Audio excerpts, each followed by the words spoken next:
Fondé au VIe siècle avant Jésus-Christ, l'Empire perse domine le Moyen-Orient. En moins 499, Milet, anciennement Miltos, une cité grecque soumise aux Perses, en Ionie, se rebelle. Le soulèvement gagne les autres cités de la région. Les insurgés appellent à l'aide les Grecs indépendants, pourtant désunis. Deux cités, Athènes et Érétrie, aident les rebelles à s'emparer de Sardes, capitale perse.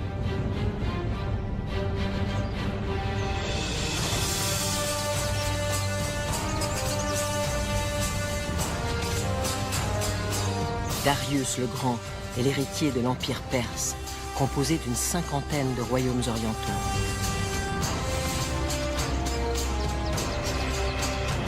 Le devoir du roi des rois est d'en consolider les frontières et d'en poursuivre l'expansion.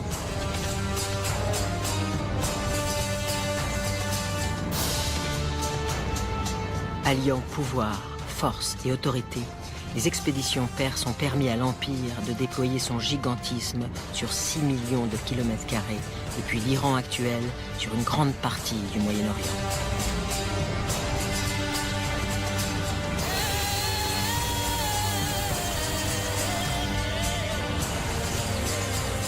La plupart des peuples assujettis supportent bien le joug de la domination perse.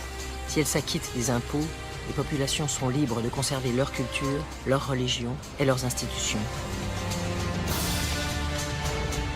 Pour Darius, la prise de Sardes par les Grecs d'Ionie et leurs alliés mérite un châtiment exemplaire. Milet, foyer de l'insurrection, sera la première étape de sa vengeance. Darius assiège la ville par mer et terre.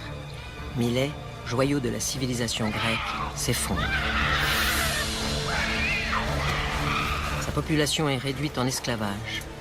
Le malheur qui frappe les Milésiens envahit de tristesse tous les Grecs. Darius se venge de l'humiliation subie à Sardes. Désormais, les cités qui ont aidé les Ioniens sont particulièrement dans sa ligne de mire. Érétrie et surtout Athènes, pour subjuguer la Grèce entière. Sur terre, les Perses s'emparent des villes grecques les unes après les autres. Après les côtes ioniennes, c'est au tour de la partie de l'Hellespont européenne, de la Chersonèse et de la Thrace d'être soumise. Partout, les ambassadeurs demandent la terre et l'eau en signe d'allégeance. Jusqu'en Macédoine, les cités grecques acceptent la soumission.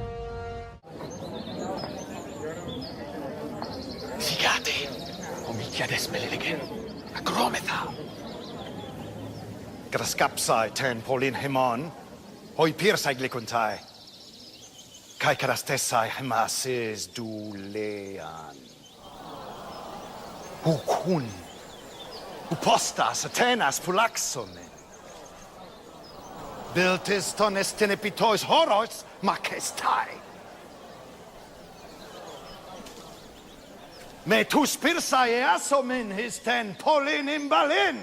Αλέαν προσδεξόμεθα τον Δαρέο προκληθέντα. Μόνον γάρ ο λίγον Ιδωρ, καιγέ αϊθέ. Το όνομα και τα έθη διασώσόμεθα. Nai. Temmin toi eloteria Napolisai menan. Et toi moieste pirsais deutenai? Kai tenton progonon polin. Προδούναι. Ο Μιλτιάδε, φοβούμαι με προς όλεθρον εμάς κατακαγγέεις. Mon choix est fait. Je m'en remets à Miltiade et donne tort à ceux qui sont frappés de terreur au point d'en oublier nos valeurs. Nous pouvons tenir tête aux Perses.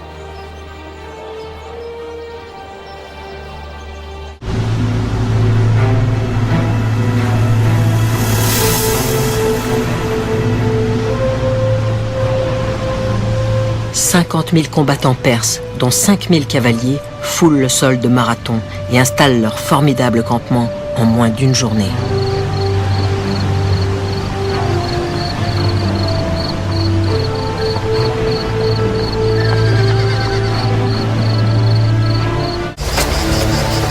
Après un jour de marche, tous les hoplites athéniens sont arrivés à Marathon.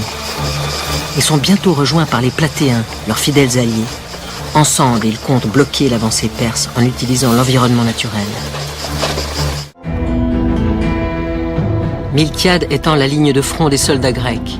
Il dispose les troupes les plus courageuses au centre du dispositif et en confie le commandement à Thémistocle. Puis il concentre le reste de ses forces sur les ailes. Les phalanges grecques excellent en attaque frontale, mais restent vulnérables sur les flancs. Il leur faut renforcer leurs phalanges latérales, obliger les ailes ennemies au recul et rendre possible une manœuvre de tenaille qui enveloppera le centre perse où se trouvent leurs meilleures troupes, les Immortels.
Etoimos! Analabe! Brage!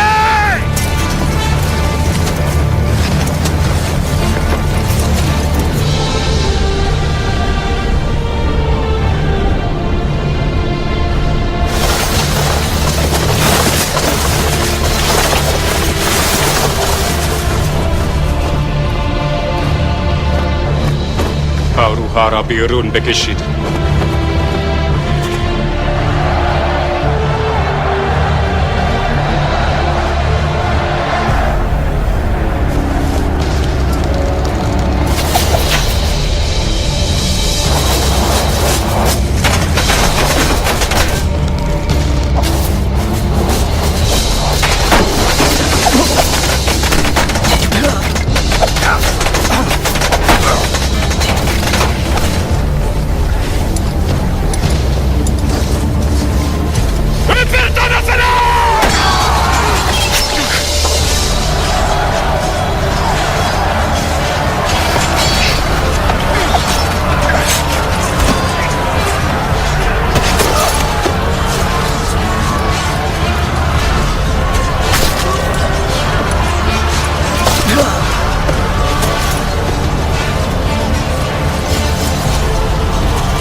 400 Perses ont péri. 192 Athéniens et 11 Platéens sont tombés sur le champ de bataille. Mais la plupart des navires perses nous échappent.